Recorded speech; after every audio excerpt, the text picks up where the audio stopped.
Dennis Rader, better known as the BTK Killer, an acronym for Bind, Torture, Kill, was one of America's most infamous serial killers, whose reign of terror spanned 3 decades.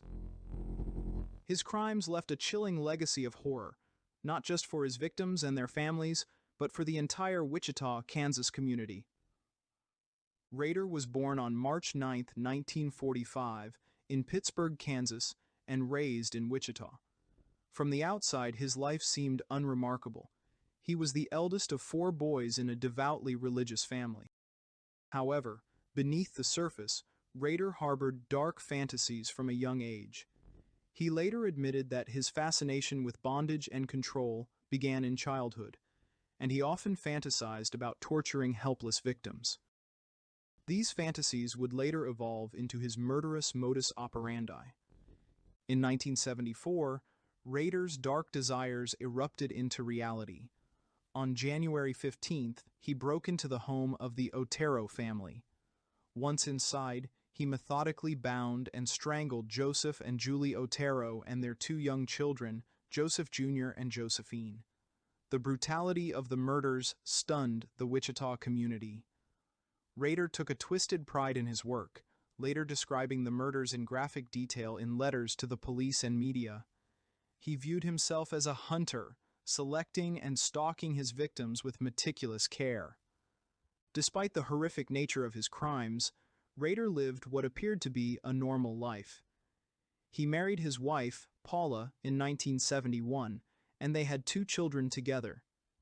He was active in his church, where he served as president of the Congregation Council, and he worked in various jobs, including as a compliance officer for the city of Park City, Kansas.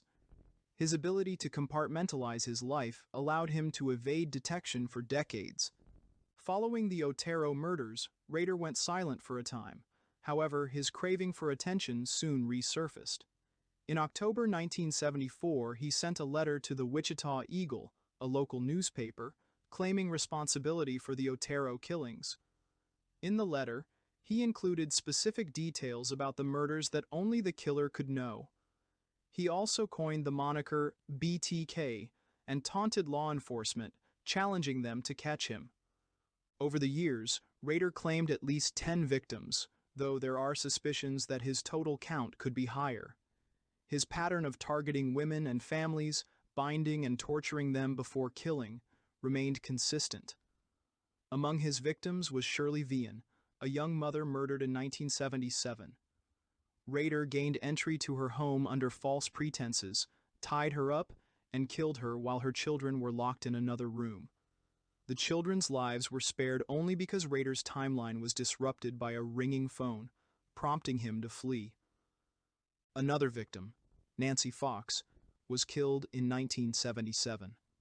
After strangling her, Rader called 911 to report her murder, leaving the chilling line, "You will find a homicide at 843 South Pershing."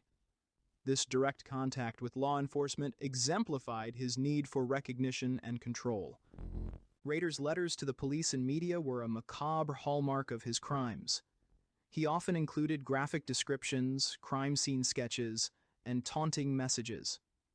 In one infamous letter, he expressed frustration that his crimes weren't receiving enough media coverage. These communications painted a picture of a narcissistic and egotistical killer who craved validation for his actions.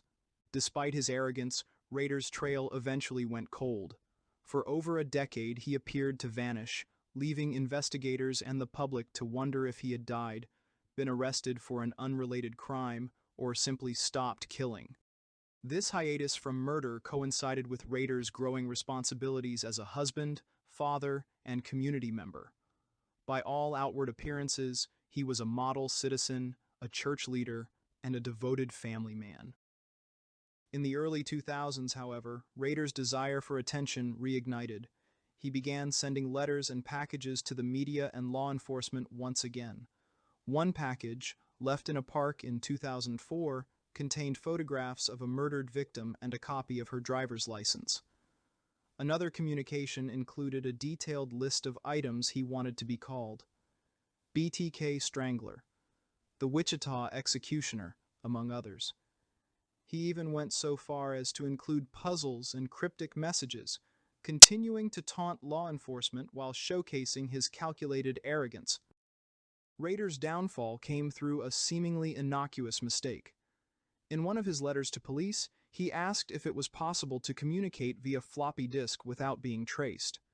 Police, eager to exploit his naivety, assured him through a newspaper ad that it was safe. Rader then sent a floppy disk containing a message to the Wichita police.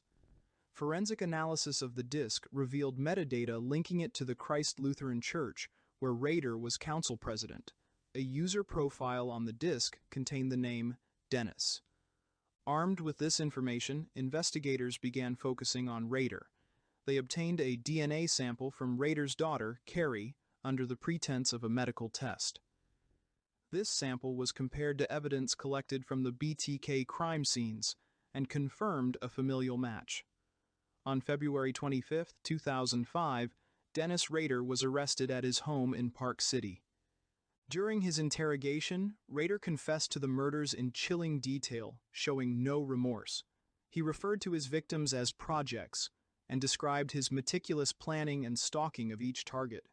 He revealed how he would surveil potential victims for weeks, learning their routines and vulnerabilities before striking. His lack of empathy and detached demeanor shocked even seasoned investigators, who found themselves faced with the embodiment of cold, calculated evil. In court, Rader's confession was equally unsettling. He calmly recounted the murders, providing graphic details of his crimes.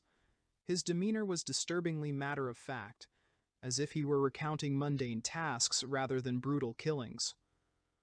On August 18, 2005, Rader was sentenced to 10 consecutive life terms without the possibility of parole. The impact of Rader's crimes was profound. The families of his victims were left with an enduring sense of loss and trauma. The Wichita community, once a quiet and seemingly safe place, was forever scarred by the terror he inflicted. Rader's ability to lead a double life, as a devoted family man and a sadistic killer, remains one of the most disturbing aspects of his story. For many, the fact that such a person could exist undetected for so long in plain sight has left an indelible mark. In the years since his arrest, Rader has continued to generate public fascination.